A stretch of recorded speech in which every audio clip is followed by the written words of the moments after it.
Hello everybody, I know it's been a while since I have ventured on my YouTube channel in a while. I still try to keep this YouTube channel still maintained, trying to go through the comments as much as I can. I have a lot of Thinkpads. I used to have a lot more different models, different kinds. I had a couple of Thinkpad twists. I had two, maybe three X230s. No, I had two X230s. Let me think. No, I had three X230s at one point. So the first one I originally had was a tablet model. I used that one for work. That did amazing job.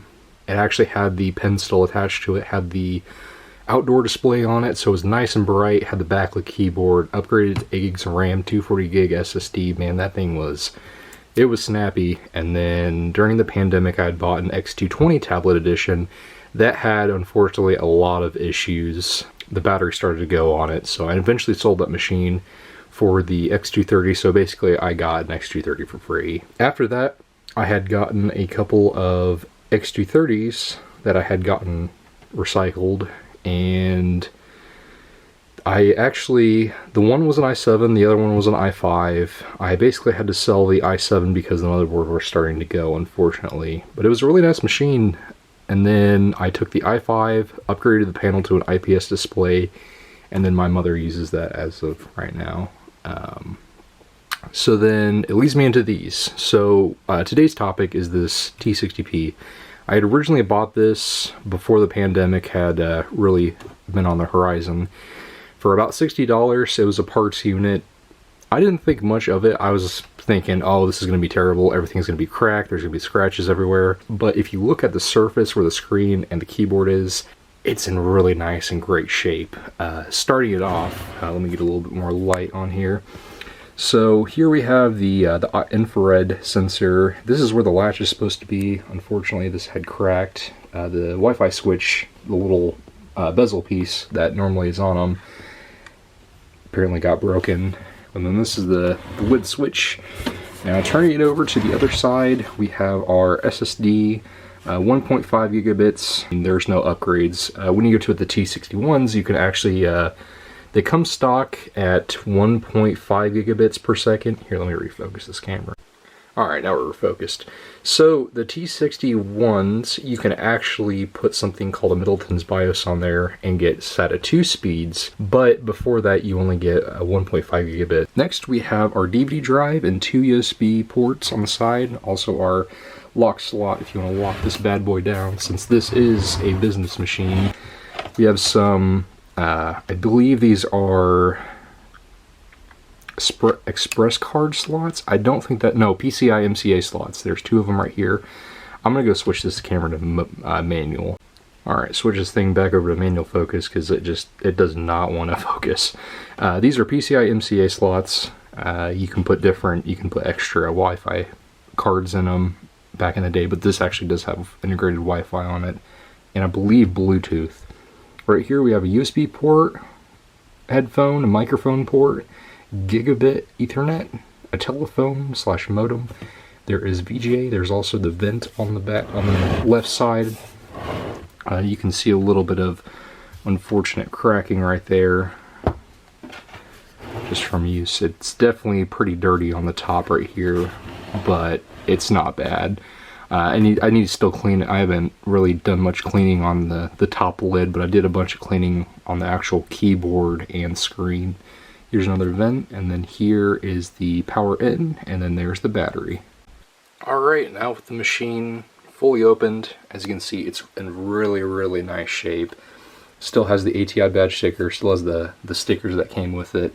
It's in very nice condition. There's no evident scuffing. The keyboard isn't super worn. It's almost like new. I actually have taken this machine completely apart, repasted it. I actually bought 2 parts machines from eBay. One of them actually had the faster CPU in it, so I swapped there was a 2 gigahertz I believe in here, and then I swapped it out for a 2.33. Definitely a little bit more of a noticeable improvement in performance, not only with the SSD, but there's also 4 gigs of RAM that I had bought. I repasted the GPU on it, so this thing's been fully kind of gone through. I've cleaned the vents, throughout the machine. The screen is really nice. It is the 1680 by 1050 screen, but we'll double check in Windows once we get it on there. It has the Think light on it. This is also T60p. The video card in this bad boy is a Fire Pro or Fire GL, I believe. It is the V5250, so that is the best video card you could get in this machine. Other than that, the machine works and performs just fine. I've had this for, what, close to a year or two now? It's been really great. The last thing I really did to this machine was I just put it on Windows 7. 10 is a little bit much. It'll run it, but I just put it back on 7 because I wanted some, I had some old software that I needed a Windows 7 machine. But as you can see, this thing is just rocking on Windows 7 Professional. So we'll go into the settings of it. We'll see what this this bad boy is housing under the hood. So as you can see, it is a Core 2 Duo T7600, 2.33 gigahertz, 4 gigs of RAM, a 64-bit operating system. Unfortunately, with these machines, they are limited to about 3 gigs of RAM. I think it's 325 or 3.5, I believe. This is running 64-bit, so it should handle the full 4 gigs of RAM, but the chipset is limited to that 350 or 3 gigs of RAM limitation.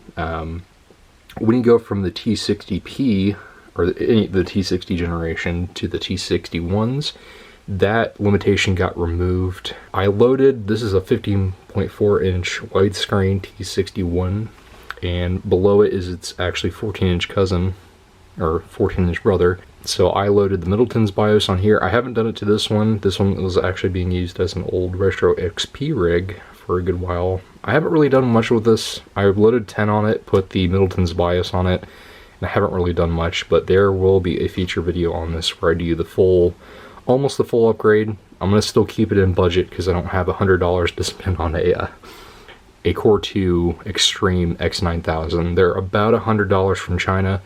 So I'm trying to keep it reasonable. I'm probably going to go with an X7800. It's actually supported by the Middleton's BIOS.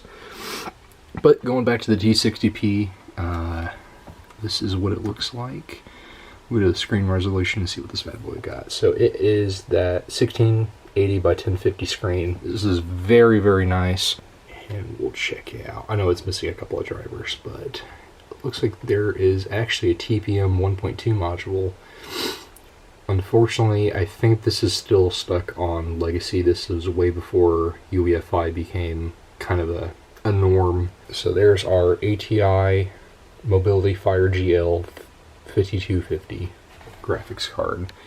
The only game I've really played on this bad boy was some, I think it was a Doom 3 demo, and it took it just well. I had to put it on low to medium-ish settings, a couple of custom tweaks there, but it did actually play. I played probably about a good half an hour worth of Doom 3 on this thing. But other than that, this is just kind of what I have starting video back up in a while. So this is my T60p. Just want to show you guys. I'm not selling this machine. It's just really, really clean. I've done a lot to it in terms of full teardown, getting it repasted, upgrading the CPU memory, and then solid state, and it has a Kingston 120 gig in it. But other than that, if you have any questions or comments, just drop them below and I will answer them. I still try to keep this channel maintained as best as I can as of right now, but yeah, hope you guys enjoy the video.